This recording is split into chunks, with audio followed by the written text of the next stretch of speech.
Sveiki,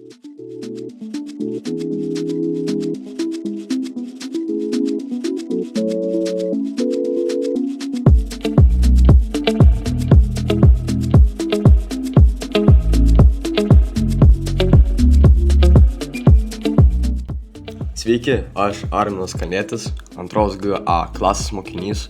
Norėčiau pristatyti savo ilgalaikį projektą, kurį dariau kartu su Domantu Makevičiumi ir Ignu Kalniečiu. Šiame ilgalaikėme projekte mes supažindinsime jūs su Lietuvos Kauno rajono Zapyškio gyvenvietės lankytinomis vietomis, kurios pasižymi unikalia istorija ir kultūriniu paveldu. Šiandien mes užkalbinsime vieną iš senosios Zapyškio Švento Jono Krikštytojo bažnyčios specialistų bei apklausime aktualiausių ir svarbiausių klausimų apie šį unikalų gotikos bei kultūrinio ir istorinio paveldo įsikūnijimą.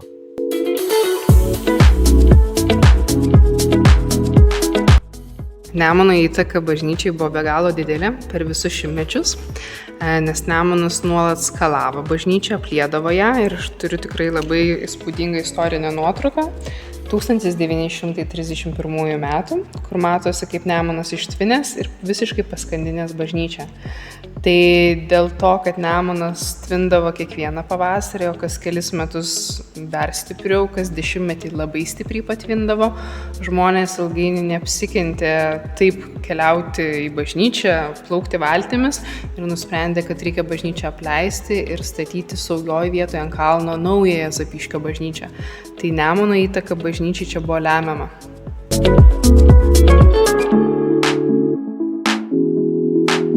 Pati bažnyčia yra pastatyta 16 amžiuje, tiksliai nežinoma ar pradžioje ar viduryje, šiaip 16 amžiaus viduryje jinai pirmą kartą yra minima. Tai tikslios datos mes negalim pasakyti, tik tai žinom, kad tai yra 16 amžiaus vidurys.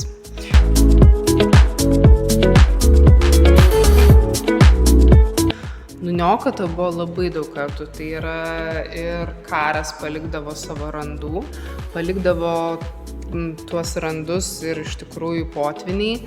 Tai potviniai milžiniški buvo kelis kartus, tai 1931 metai ir 1946 metai, kuomet iš tikrųjų potvinis tragiškiausiai nuniokojo bažnyčią, tai parodysiu, kokia tai galėtų būti tas vaizdas jos.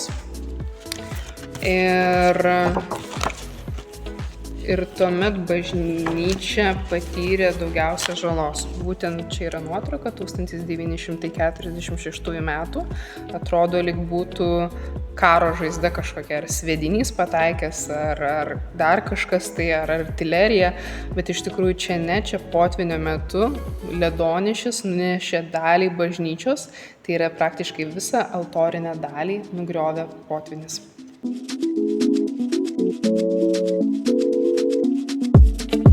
Tai yra gotikos architektūros šedevras, gotikos architektūros bažnyčia. Ir tai jūs galite geriausiai pamatyti bažnyčios frontone. Tai kai po interviu išeisim, galėsite nusifilmuoti. Iš tikrųjų, frontone geriausiai matosi gotikos visi elementai. Ši bažnyčia yra viena seniausių Lietuvoje, jai jau yra 500 metų, iš tikrųjų labai garbingas amžius ir kadangi jinai dabar yra puikios būklės, tai reikia tikėtis, kad dar bent tiek išgyvens ir sulauks 1000-mečio.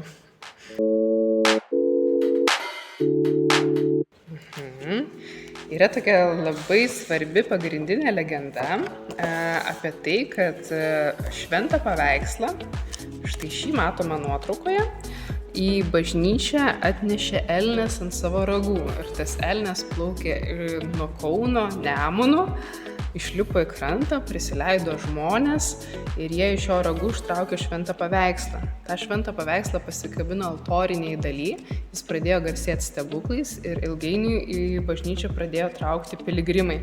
Čia tapo labai svarbi maldos vieta. Tai iš tikrųjų net elnio atvaizdą norėjo tarpukariu uždėti į Zapyškio herbą.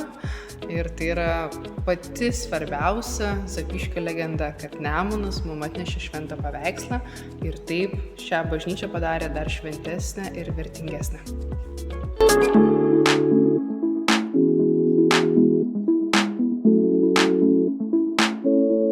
Taigi, šioje vietoje yra pastatyta regykla Teka. 2018 metais ji yra tokia vienintelė Zapyškyje. Štai čia galite ateiti pažiūrėti ypač gražių vaizdų į Nemuną, saulei tekant ir saulei leidžiantis. Žmonės susirinkdami šitoje vietoje gali matyti ankstyvo ryto saulėtekį. Šioje vietoje žmonės gali matyti vėlyvo vakaro saulėlydį.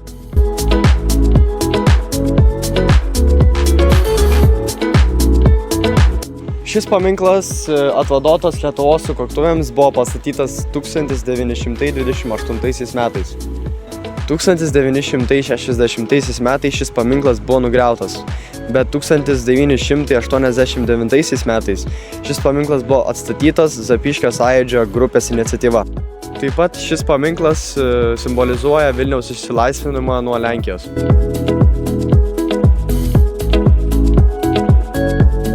Zapyškyje parke šalia seniūnijos, kur tyvuliuoja mažas vandens telkinys, yra meniškai įsikūrę fotomenininko Antano Sutkaus galerija, kurioje yra eksponuojami nacionalinės kultūros ir meno premijos laureatų darbai.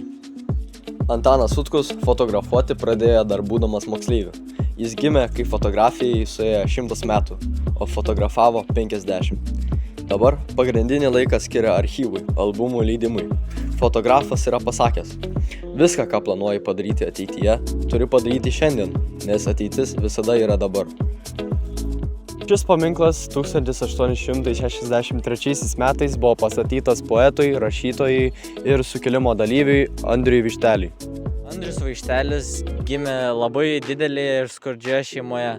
Jam dažnai tekdavo elgetauti. Žiemomis jis lankė Zapyškio mokyklą, jo svajonė buvo tapti kunigu. Kadangi jam trūko lėšų studijom, jis nusprendė pavogti taurę iš Zapyškio bažnyčios.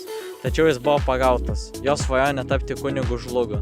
Šis rašytojas mums svarbus ne tik tom, jog yra vienas iš pirmųjų laikraščio Aušros poetų, bet ir dėl to, jog yra vienas iš pagrindinių šio leidinio iniciatorių.